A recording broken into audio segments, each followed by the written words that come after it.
Halloween season may be over, but if anyone proved they reign supreme over the holiday, it's Heidi Klum. Seriously, this lady is the true queen of Halloween.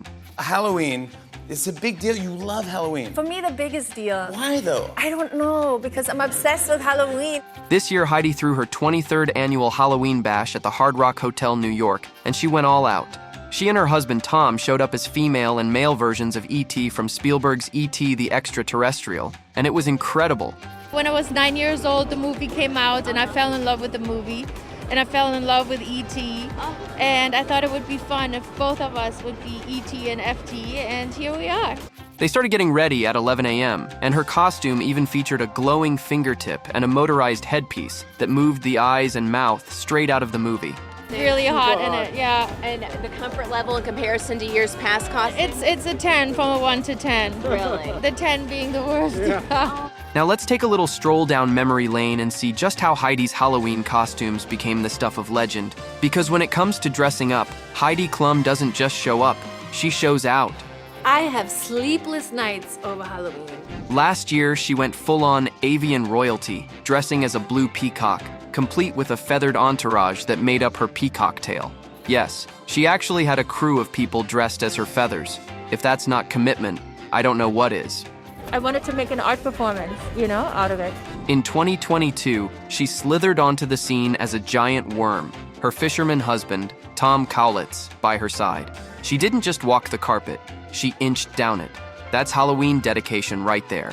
What they say, the early bird catches the worm. My husband, I'm the worm. You're the worm. We're going fishing. For 2021, she kept it low-key with her annual party canceled due to COVID.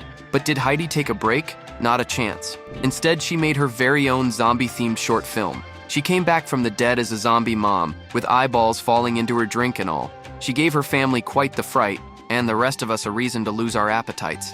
And in 2020, Heidi brought her kids into the Halloween action with mummy zombie makeovers for a homespun short film. Talk about a spooky family bonding moment. Then came the flesh-eating alien look in 2019. 10 hours of prosthetics to pull off a look so gory and intense that even her husband had to join in. This was crazy. This was probably the most hours in terms of gluing things on. I don't even know how I survived. And let's not forget her firework costume from the same year. A glittery explosion that had her glowing literally alongside Tom, who joined in as a matching firework. It's our next level. Yeah, Next I love level. it because I love the fantasy of it all.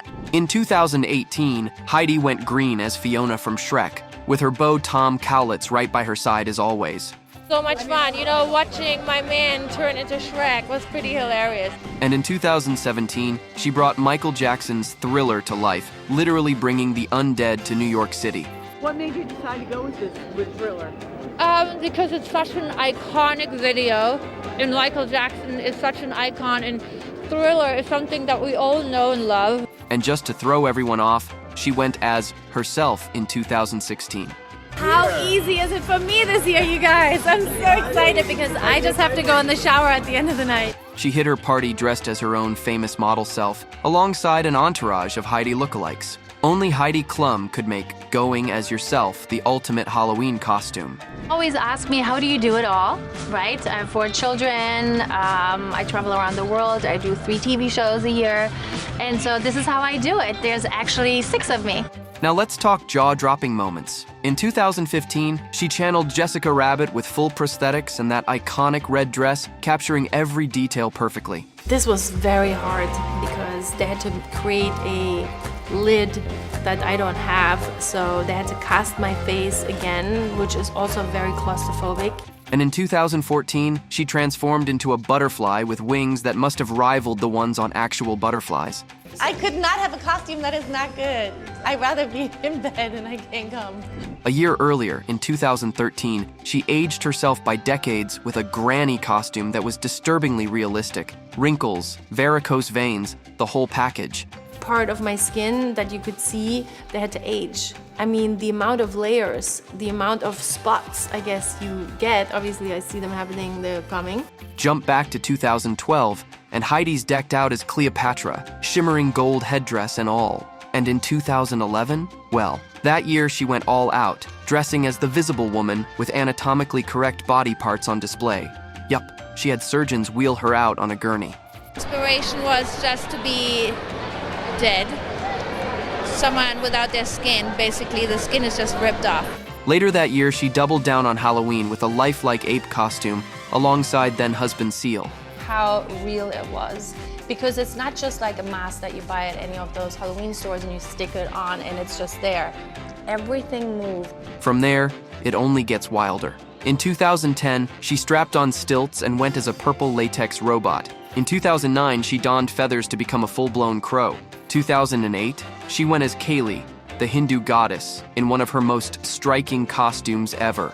For me, for example, it was more, showing one of their goddesses. By no means did I want to disrespect anybody in their religion. And she's hit pretty much every Halloween trope along the way. 2006's Forbidden Fruit, 2004's Witch, and of course a glam vampire in 2005 that practically oozed vampy chic. Always love Halloween, like even since you were a little kid? I did. I come from Cologne, and we're big on the carnival, which is very similar to this. Yeah. Like in Brazil, they have the carnival, we have the carnival.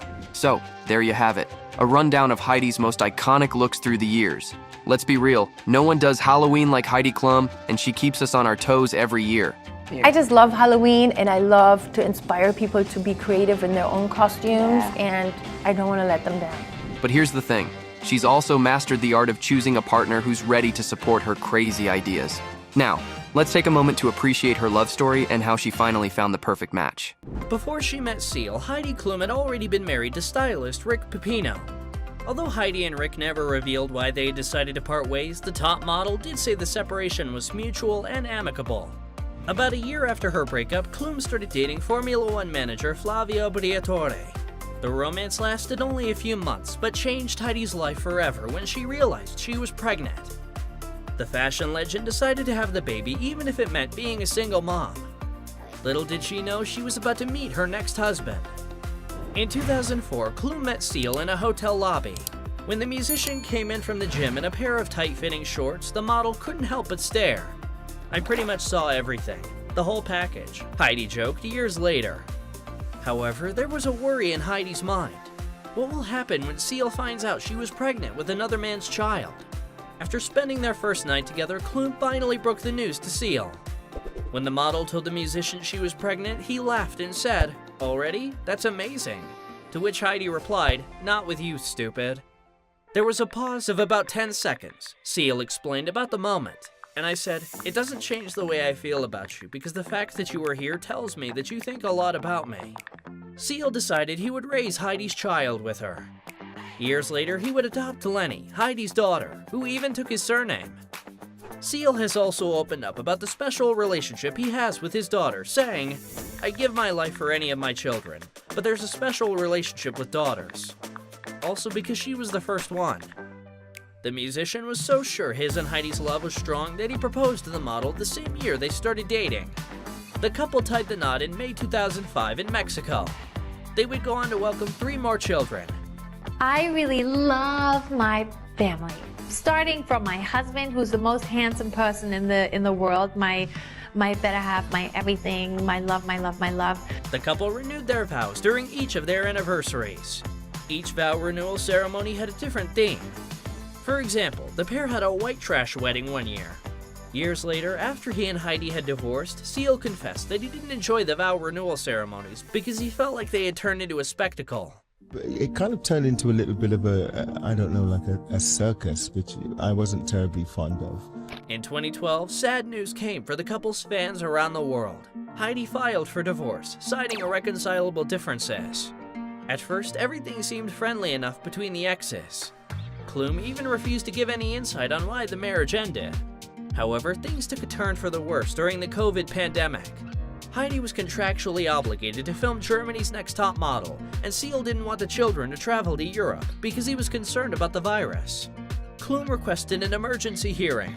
The exes luckily came to an agreement, and Klum was able to take her kids to Germany, with Seal receiving expanded time with them before and after they went. The musician made some pointed comments about co-parenting to Us Weekly. "You have to be a team, and if you're not a team, then it can all fall to pieces," he told the magazine. Was this declaration a jab at Heidi or himself? After her separation, the top model moved on with her bodyguard, Martin Kirsten. Upon learning about this romance, Seal wasn't thrilled. In a now infamous video, the singer is heard saying he wished Klum waited until we separated before deciding to fornicate with the help. He later apologized through his representative for insinuating the model was unfaithful. Klum and Kirsten's relationship lasted about a year and a half. Although the romance itself wasn't very public, the breakup unfortunately was. Sources claimed Heidi had bought Martin a house and given him money so that he wouldn't reveal private details about their relationship. After she and Martin had parted ways, Heidi had a 3-year romance with art gallerist Vito Schnabel. Vito, is that his name? That is him. And that's fantastic. So you're madly in love, and he's an art dealer, right? He is. Now, did you meet him because you buy Although the two never gave a reason for their split, Vito was pictured kissing a brunette shortly before the breakup. Nobody knew what the model's love life was going to bring next, not even Klum herself. Heidi took things easy and didn't begin another serious relationship until about 2 years later, when she was spotted making out with Tokyo Hotel guitarist Tom Kaulitz. I still believe in love and the marriage, I do. And I, even though I've failed twice at it, I guess I'm not very good at it, but... That's not true. You have to find the right person. You both have to be the right for each other. I found a great person, so let's see what happens. Although Klum and Kaulitz seemed perfectly happy, many fans questioned their relationship because of one reason: their 17-year age gap. During an interview with InStyle, Heidi shared her thoughts on the situation, saying, "Lately, I'm being reminded more about my age by people other than myself." On December 24th, 2018, less than a year after they started dating, Tom popped the question. Heidi said yes and quickly shared the news on her Instagram page. So cute. But now here we are. Here we are again, round 3. Hopefully the last one. Fingers and toes are all crossed. In August, the pair held a ceremony in Capri, Italy. Before then, Kaulitz had gone on a 3-day Las Vegas bachelor party. Wow. The second wedding took place on a luxury yacht, and it was attended by family and close friends. Heidi didn't hesitate to open up about how much Tom means to her. During an interview, the model said, "I'm just a much happier person. For the first time, I have a partner with whom I can discuss everything. Someone who shares duties that we all have in our life. I used to be on my own with everything." I don't know, it just clicked from the very second, and it was kind of as if we were already married when we just met each other. It was very bizarre that way. It seems like after a divorce and a few long-term relationships that didn't go anywhere, Heidi found her forever love in another musician. Will her and Tom's love story remain an idyllic fairy tale, or is there more drama to come? Be well and be kind.